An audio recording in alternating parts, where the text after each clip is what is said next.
स्वाधीनता दिवस है 62 वर्ष मु तो जी जानी प्रथम द्वितीय तृतीय पंचम को आम जानूचे कौ प्रकार उन्नतिमूलक काम आम गाँव में विशेषकर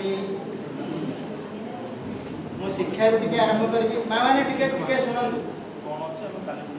शिक्षार आरंभ कला बेले आजिका शिक्षा देखला बेलू से आम गोटे डिग्री आलोक आम पाठ पढ़ु से गोटे लंठन आसला लंठन आम पाठ पढ़ीचु तापर इलेक्ट्रिसिटी तापर पर्यायक्रमे आमर डेभलप होती आजिकल ये जो 5 टी स्कूल आप देखुए TRW हाई स्कूल पाटगा जीपी हाई स्कूल यही प्रकार उन्नतिमूलक कार्यक्रम सरकार द्वारा आम लोक सरकार कर पिला पाठ पढ़ा तेज से कौन डॉक्टर इंजीनियर भी होते कि होते किंतु बहुत लोग निम्न स्तर लोक मैंने पाठ पढ़ार वंचित हो जाते पाठ पढ़ार सुजोग भी पाते आम हाई स्कूल ये सप्तम पास कला बेले सारंगधर हाई स्कूल कामाख्यानगर ये 10 किलोमीटर दूर जोटा कि ये गाँव में आमर विभिन्न प्रकार अनुष्ठान हो पारी पिला खाई अनुष्ठान को जाऊँ कि प्रकार फैसिलिटी अच्छी कंप्यूटर को धरिक विभिन्न प्रकार कार्यक्रम चालू रही शिक्षा तेणु आम 10 किलोमीटर बाट जाऊँ पाठ पढ़ा इवेन आमर पछरे भी आम पिता माता मैंने भी नथिले किंतु आजिकल बापा माँ मैंने पिला को सांगरे धरी कटक भुवनेश्वर रहीकि से शिक्षादान करूँ से पिला माने बहुत भल रिजल्ट करें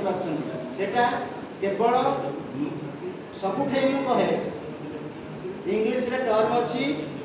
mother is the first school of citizenship माँ हूँ प्रथम शिक्षा केंद्र पिला यहाँ मुझे सबुठे कहे आपण मैंने ये मन रखु माँ हूँ प्रथम शिक्षा केंद्र माँ जन्म देला 5 वर्ष पर्यंत पिला को लालन पालन करी सेटा जहाँ तुम शिखे 2 वर्ष 3 वर्ष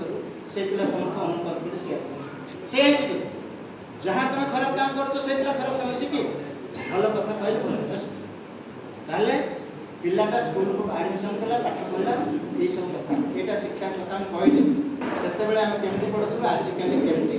बर्तमान कंप्यूटर जुग होता शिक्षा कथा आउ तो शिक्षा कथा कहले आम केमी बाटर भागिला फेरी आईचु इच्छा हुए जावाई माड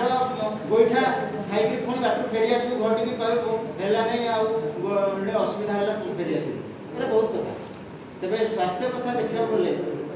छोटिया मेडिकल टे जड़े डाक्तर कामाख्यानगर हस्पिटाल जोटा कि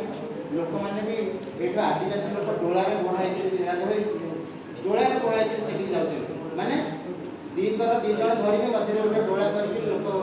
नहीं जाते तेज आजिकल स्वास्थ्य बर्तमान आम पंचायत लेवल आम गोष्ठी शिक्षा केन्द्र विराशाल कंकड़ाहाड़ इवेन बाटगाँ गोटे नूतन स्वास्थ्य केन्द्र होगा जाऊँगी यार कह तात्पर्य से कथा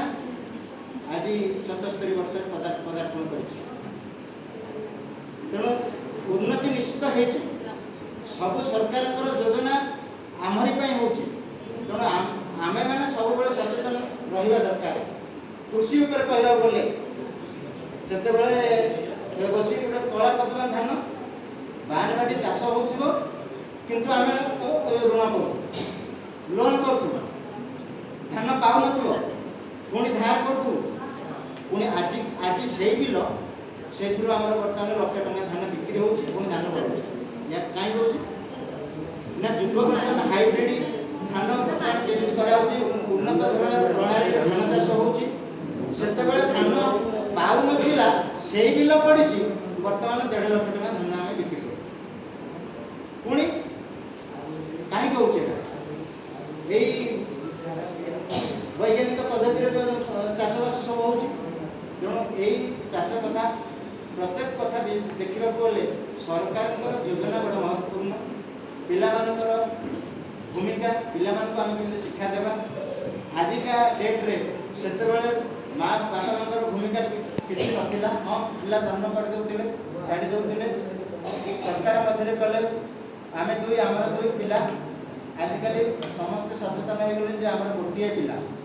ସେଇ ଗୋଟିଏ ପିଲା ସେତେବେଳେ 5, 7, 10, 12 ପିଲା ବି ଜନ୍ମ କରୁଥିଲେ, କିନ୍ତୁ ସେ ତଥାପି ତାକୁ ଲାଳନ ପାଳନ କରିକି ବହୁତ କଷ୍ଟ ସହିକିରି ମଣିଷ କରିଛନ୍ତି। କିନ୍ତୁ ଆଜିକା ଡେଟ୍ରେ ତୁମେ ଗୋଟିଏ ପିଲା ମଣିଷ କରିବା ବହୁତ କଷ୍ଟ ହେଉଛି। କାହିଁକି ନା ତା ପିଛରେ ଆମେ ଲାଗୁଛେ ଯେ ମୋ ପିଲାଟା କେମିତି ଗୋଟେ ଭଲ ମଣିଷ ହବ। ଭଲ ମଣିଷ ମାନେ କ'ଣ? ଖାଲି ଚାକିରି ବାକିରି କରିବ, ଭଲ ପାଠ ପଢ଼ିଲେ ଭଲ ମଣିଷ? ଆଜ୍ଞା ମାନେ କୁହନ୍ତୁ, ଭଲ ମଣିଷ ନା? ଏଇଠି ଶପଥ କରୁଥିଲେ ନା। ଆଜିକା ଡେଟ୍ରେ ଆମେ ଗୋଟେ ଶୃଙ୍ଖଳିତ ମଣିଷ ହେବା, ନିଷ୍ଠାର ସହିତ ସତ୍ୟ କହିବା, ପର ଉପକାର କରିବା ଏବଂ ସମୟ ପଡ଼ିଲେ ସହଯୋଗ ନ କରିବ ପଛକେ ଜଣକୁ ଖାଲିରେ ପକାଇବା ପାଇଁ କେବେ ଚେଷ୍ଟା କରିବ ନାହିଁ। ସହଯୋଗ କରିବ ନାହିଁ, କିନ୍ତୁ ଜଣକୁ ଖାଲିରେ ପକାଇବା ପାଇଁ କେବେ ଚେଷ୍ଟା କରିବ ନାହିଁ। ଏଇ ହେଉଛି ସମସ୍ତଙ୍କର ଆହ୍ୱାନ, ସରକାରଙ୍କର ଆହ୍ୱାନ ଏଇଟା। ତେଣୁ ଆମେ ସମସ୍ତେ ସରକାରଙ୍କର ଜିନିଷ ସେଟା ଆମମାନଙ୍କର ସମ୍ପତ୍ତି ବୋଲି ଭାବିବା। ଦେଖିବା ପ୍ରତ୍ୟେକ ଜାଗାରେ ଗୋଟେ ଜାଗାରେ ଏବେ ବସ୍ ଷ୍ଟାଣ୍ଡ ହେଲାଣି, ଷ୍ଟିଲର ବେଡ୍ ପଡ଼ିଛି, ଆଉ ନାହିଁ ସେ ବେଡ୍ ଆଉ ନାହିଁ, ସେ ଉଠେଇକିରି କିଏ ନେଇଯାଉଛନ୍ତି। ୟାର ଅର୍ଥ କ'ଣ? ଚୋରି ହେଉଛି। ତେଣୁ ଏଥିପାଇଁ ଆମେ ସେ ଯେଉଁ ଚୋରି କଲା, ସେ ଜଣେ ବାପା ମା ତାକୁ ଜନ୍ମ ଦେଇଛନ୍ତି କି ଦେଇନାହାନ୍ତି? ତାକୁ ଶିଖେଇ ନାହାନ୍ତି, ସଂସ୍କାର ଶିଖି ନାହିଁ ସେ, ସେଥିଲାଗି ସେ ଚୋରି କରୁଛି। ଆରେ ଯଦି ତମକୁ ପେଟ ବିକଳ ଲାଗୁଛି, ପରିଶ୍ରମ କର, ମୂଲ ଲାଗ, ସେଥିରେ ଶାନ୍ତି ଅଛି, କିନ୍ତୁ ଚୋରି କର ନାହିଁ କି ମଣିଷ ମର୍ଡର କର ନାହିଁ। ସେଇଟାକୁ ଆମେ ନିବୃତ୍ତ କରିବା। ତେଣୁ 77 ବର୍ଷ ଭିତରେ ମୁଁ ଆଜିକା ଡେଭଲପମେଣ୍ଟ 3ଟା କଥା ଉପରେ କହିଲି, ବହୁତ ସମୟ ବିଶେଷ ନାହିଁ, ତେଣୁ ଏତିକି କହି ମୋର ବାର୍ତ୍ତା